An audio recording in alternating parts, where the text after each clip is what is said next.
কে দিছে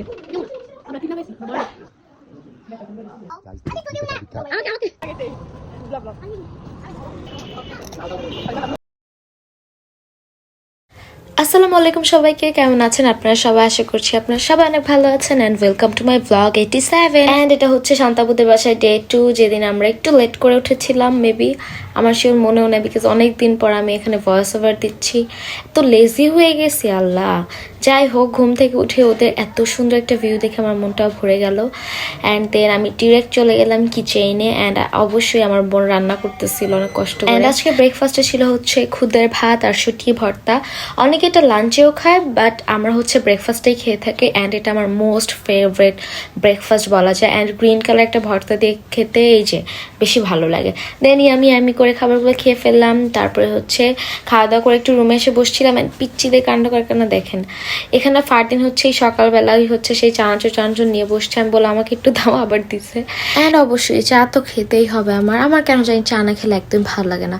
আমি চাচ্ছি চাটা খাওয়া কমাই দিতে, বাট আমি পারতেছি না। প্লিজ আপনারা আমাকে একটু টিপস দিয়েন তো কীভাবে আমি চা খাওয়াটা কমাবো। এনিওয়ে তারপরে চা খেলাম। আর এই যে দেখেন, সে আবার কতগুলো টিপস নিয়ে আসছে। আমি বললাম যে আমাকে একটু চিপস দাও, বাট না, সে চিপস দিবে না। এনিওয়ে তারপরে হচ্ছে আমরা এই দুধ চিতইটা খেলাম, যেটা আপনারা আমার লাস্ট ব্লগে দেখেছিলেন যে আমি ভাইয়ার সাথে গিয়েছিলাম চিতই পিঠা আনার জন্য। অ্যান্ড এটা এত ইয়ামি ছিল, মাশাআল্লাহ, অনেক মজা লাগছে। থ্যাংক ইউ সো মাচ ভাইয়াকে এত মজা করে বানানোর জন্য। ও আচ্ছা, এটা কিন্তু ভাইয়া বানিয়েছিল। দেন হচ্ছে আমরা পিঠা খেয়ে তারপরে ভাবলাম ঠিক আছে এবার একটু ব্যাডমিন্টন খেলা যাক। ওদের নিচে অনেক বড় স্পেস আছে।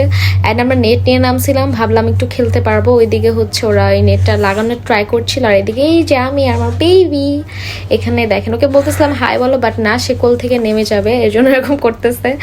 এনিওয়ে তারপরে এই যে সুন্দর করে তাকালো, মাশাআল্লাহ। দেন হচ্ছে নামাই দিয়েছে, আমি বললাম ওকে যাও। অ্যান্ড দেন আমার মামাতো ভাই অনেক চেষ্টা করার পরেও সে আসলে নেটটা লাগাতে পারছিল না। দেন আমি ভাবলাম যে আচ্ছা ঠিক আছে, নেট লাগবে না, আমরা এমনি খেলি চল। তারপরে হচ্ছে যেখানে আমরা একটু র্যাকেট খেলতেছিলাম। অ্যান্ড বেস্ট পার্ট হচ্ছে যে আমি একটু উঁচা দিয়ে মারলেও পারি না, প্লাস যদি একটু চাপ মারে তাহলে আমি বলি যে আমি খেলবোই না, আর আমার বিরক্ত লেগে যায়। অ্যান্ড আমি সামিরের সাথে হচ্ছে ব্যাডমিন্টন খেলতেই পারিনি ভালো মতো। বাট আমি লাস্ট টাইম হচ্ছে সামি ভাইয়ের সাথে খেলছিলাম, তখন আমি একদম অনেক ভালো করে খেলতে পারছিলাম, আমার মনে আছে। অ্যান্ড এখানে হচ্ছে দেখেন ফারদিন এখানে বালু পেয়ে কী করতেছিল। বালুগুলো পেয়ে মানে ও এত খুশি হয়েছে, আমার অনেক ভালো লাগতেছিল, বিকজ আমি অনেকদিন পরে এমনি কাউকে দেখলাম যে বালু টালু দিয়ে খেলতে। এখন তো বাচ্চারা বালু দিয়েও খেলে না। অ্যান্ড এখানে হচ্ছে ভাইয়া অফিসে চলে গিয়েছে। তারপরে আমরা বাসায় চলে আসছিলাম। এসে আমার একটু টক কিছু খেতে ইচ্ছে করতেছিল। দেন আমরা আচার খেলাম এখানে। এটা চালতার আচার ছিল, বাসায় বানানো। তারপরে লাঞ্চ টাইম হয়ে যায়। অ্যান্ড লাঞ্চে অনেক ইয়ামি ফুড ছিল। পোলাও ছিল, গরুর মাংস, মুরগির মাংস, তারপরে হচ্ছে আর অনেক কিছু ছিল। অ্যান্ড এই মুরগিটা একটা পেস্তা আলু দিয়ে রান্না করা হয়েছিল। হ্যাঁ, পেস্তা আলু দিয়ে রান্না করা হয়েছিল। অ্যান্ড এটা খেতে অনেক বেশি ইয়ামি ছিল। আমি ফার্স্ট টাইম খেয়েছিলাম, এটা অনেক বেশি মজা ছিল। দেন লাঞ্চ করে হচ্ছে একটু ছাদে গিয়েছিলাম। অ্যান্ড ওদের ছাদ থেকেও অনেক সুন্দর একটা ভিউ, যেহেতু ওদের নিচে গাছপালা অনেক এর জন্য বেশি ভালো লাগে। আর এখানে দেখেন ওরা হচ্ছে একটা ঘর বানিয়েছিল, ওটাই দেখাতে নিয়ে গেছে আমাকে। আর আপুরা মাঝে মাঝে ছাদেও রান্না করে, দ্যাটস ওয়াই ওদের ছাদে মাটির চুলাও আছে। এরা অনেক সুন্দর করে আমার বোন ছাদের মধ্যে বাগানের মতো বানাই ফেলছে গাছ টাছ দিয়ে। এন্ড এই যে বাচ্চা কাচ্চাগুলো এখানে হচ্ছে বসে আছে, কারণ তারা এখানে ঘর বানিয়েছে। ছোটবেলায় তো আমি সোফার এইগুলো দিয়ে ঘর বানাতাম, আমার মনে আছে। দেন হচ্ছে ওদেরকে নিয়ে আমরা নিচে চলে আসি। অ্যান্ড এসে দেখি দিলজাহান আন্টি এসেছিল। অ্যান্ড অনেক ইয়ামি একটা মিষ্টি আছে, এটা মেবি বালুশা বলে, আই থিঙ্ক, আমি জানি না, বাট খেয়েছিলাম, অনেক বেশি মজা লেগেছে। তারপর হচ্ছে সবাই মিলে মিষ্টি টিষ্টি খেলাম, অনেক গল্প করলাম। এই যে আমাদের বেবি, মাশাআল্লাহ, সবাই মাশাআল্লাহ বলে দিবেন বাবুকে দেখে। এই যে দিলজাহান আন্টি যে আসলে মিষ্টিগুলো নিয়ে আসছিল। অ্যান্ড সবাই মিলে মিষ্টি খেলাম। দেন বিকেলের দিকে আমরা একটু বের হয়েছিলাম, যদিও আমার ইচ্ছে করছিল না কেন যেতে, বাট তাসপি অনেক জোরাজোরি করছিল যে না চলো যে ঘুরে আসা যায়। আমি বললাম আচ্ছা ঠিক আছে। অ্যান্ড আমার আম্মু আর আমার মামানি গিয়েছিল অন্য আরেকজনের বাসায়, আর আমি আর এই পিচ্চিরা গিয়েছিলাম একটু বাহিরে হাঁটতে। অ্যান্ড ওদের বাসার সামনে অনেক সুন্দর সুন্দর ছোট ছোট রেস্টুরেন্ট আছে, যেগুলো অনেক সুন্দর লাগে, আমার কাছে ভালোই লাগে। তো আমরা এখানে চলে এসেছি আঙ্গিনাতে। অ্যান্ড এখানে খুব সুন্দর, এটা হচ্ছে পুরোটা কাঠের ছিল, কাঠের তৈরি একটা বাড়ির মতো ছিল, বাড়ি ছিল আর কি।